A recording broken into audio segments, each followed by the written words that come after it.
Morning, everybody. Mango Thunder Slice. Hope you're doing well. I tried to record this message yesterday, but it came out pretty shitty. So we'll see how it goes today. Basically, the topic today is the mass public spectacle. Right? It seems to be a prime orienting force in the modern world, like the modern Western world predominantly. But now, it's pretty much the entire world is now kind of becoming part of this culture, and it's all just dominated by people's fascination with, I guess, being part of the herd and just destruction, and how destruction becomes a not just a bad thing, but like a sanctioned thing, something that is almost a sacred process. I guess there's very much a process of sacred destruction, it's long before, weather modification ever started, right? There were still devastating hurricanes and typhoons, and, actually the word hurricane comes from huracan, which is actually, I think, a Mayan word.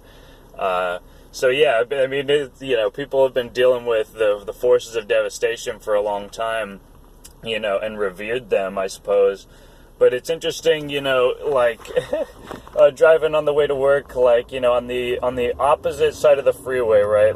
There's a barrier in between us and them, and there's an accident on the other side of the freeway, and I've noticed this time and time again, people on, on my side of the freeway, who are not physically inhibited in any way, shape, or form by the event, basically will slow down traffic to a standstill because they're all slowing down basically to look at the car wreck, which is physically separated from them by a massive barrier.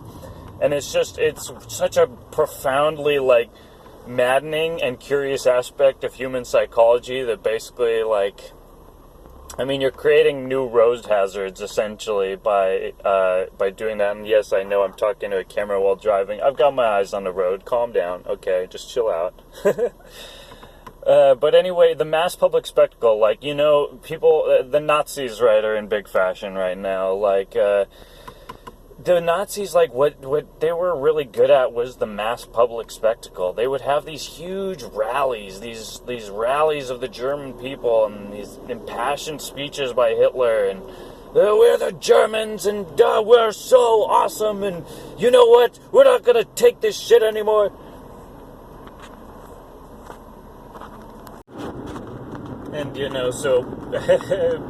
people make, when they only perceive how things feel, right? People feel that Trump is the new Hitler because he actually, is invoking a sort of, ethno-nationalism, not necessarily white nationalism, but just the original Americanism, which up until a certain point in America in the last century was pretty much just, it was the standard culture that everything was built on. And now it's just, there's this huge rift that's opened between the people who associate that with basically Nazism, nationalism with Nazism, and then, the people that are still, working on farms and stuff, or at least tangentially connected to the means of production, right? So how the farmers and, the mechanics and, basically the people who actually work in the world generally have a very tangible understanding of how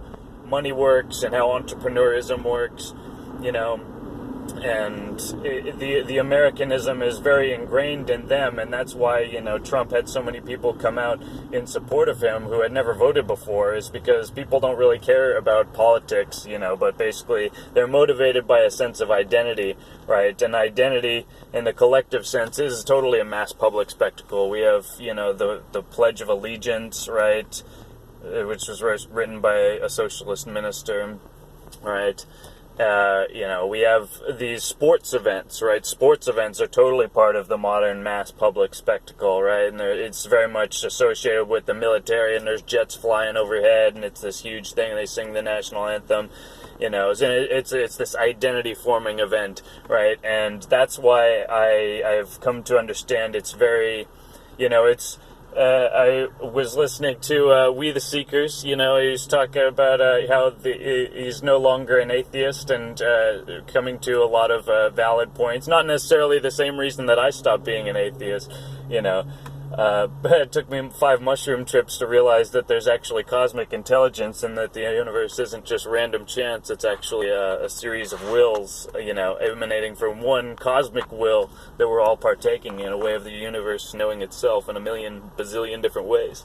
But anyway, he was saying that basically the religious, story is part of the identity formation, and that there are beneficial aspects to that, basically our whole culture isn't this evil patriarchy that should be burned to the ground. Like, there's actually, the foundations of trust in society are basically it could be construed as a result of the Christian tradition. I'm not necessarily making that claim absolutely, but it very much, you have to have trust in a society in order to have, in order for everybody to not be, defending their property with, guns and swords and, barbed wire and glass shards, You have to have trust in order to have, an actually flourishing society, right? A society where everyone's constantly worrying about killing, each other and being killed by each other is not capable of flourishing.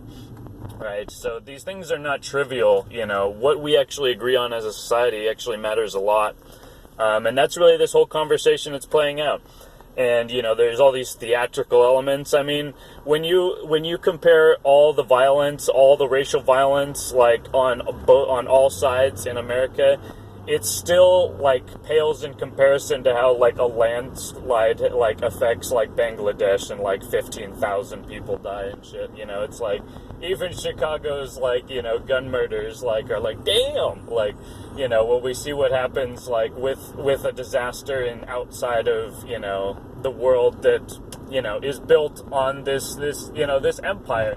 I hate to say it, but there's a reason that empires form and that they actually garner widespread support, is because people have implicit faith that the empire will improve their lives.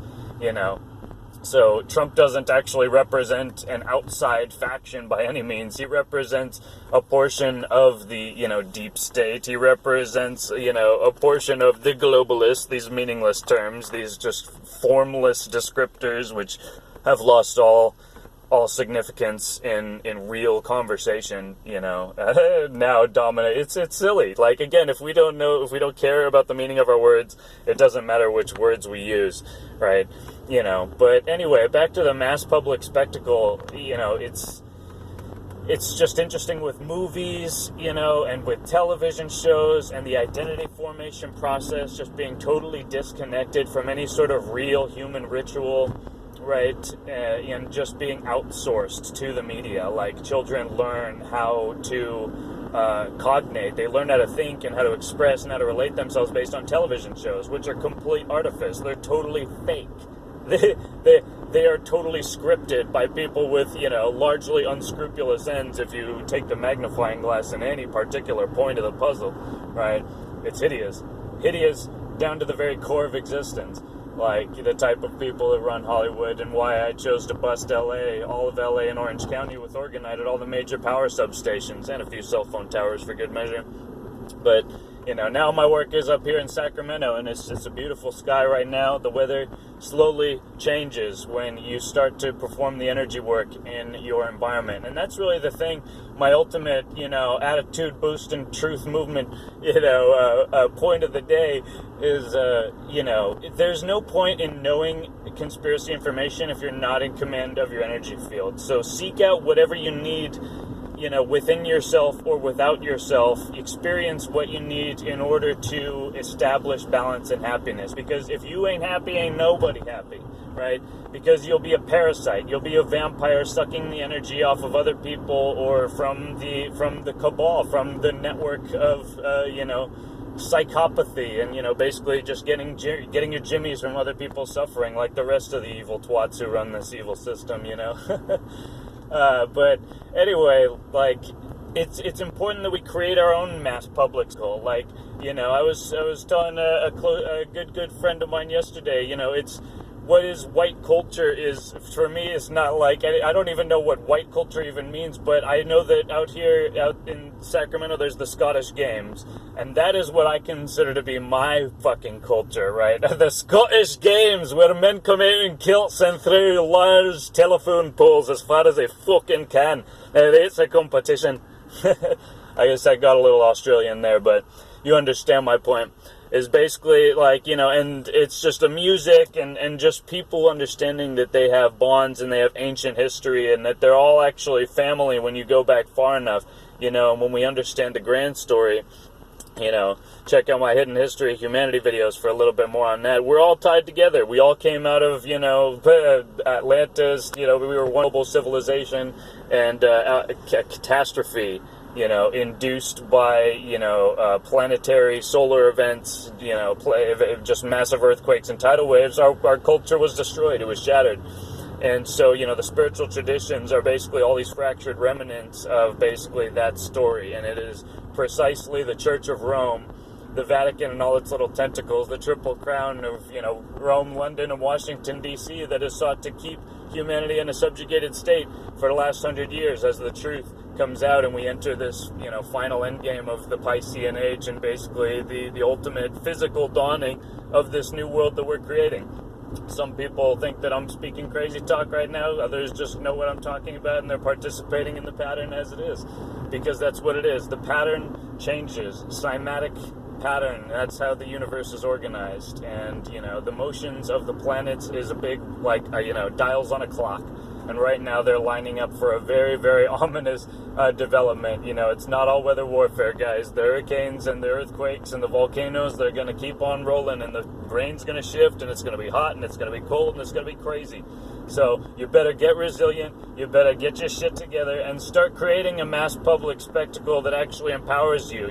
Like music festivals are a way to recharge the human spirit, basically like a movie, My Dinner with Andre. Go watch My Dinner with Andre. It talks about basically just portals on this planet where humans can recharge themselves, where we can go somewhere else outside of this dimension and then come back and have everything we need in order to solve all the problems in front of us, within and without, basically, because it's infinite power. When you can actually understand that you are operating with the will of the universe, with the will of God, with the will of nature, and it's all in total unison with your self-interest, that's when you can really rock and roll, and you're not burdened by any conflict about morals or ethics, and you can just rock and roll and put every ounce of energy you've got into every single day. So what is your mass public spectacle? You tell me, right? I like poetry. Basically I inject words into the universe, and I like to see their effect.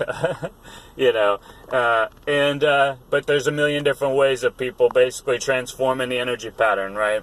And that's all the art that we're creating and the energy that goes into it. And what are we trying to do? What are we trying to change?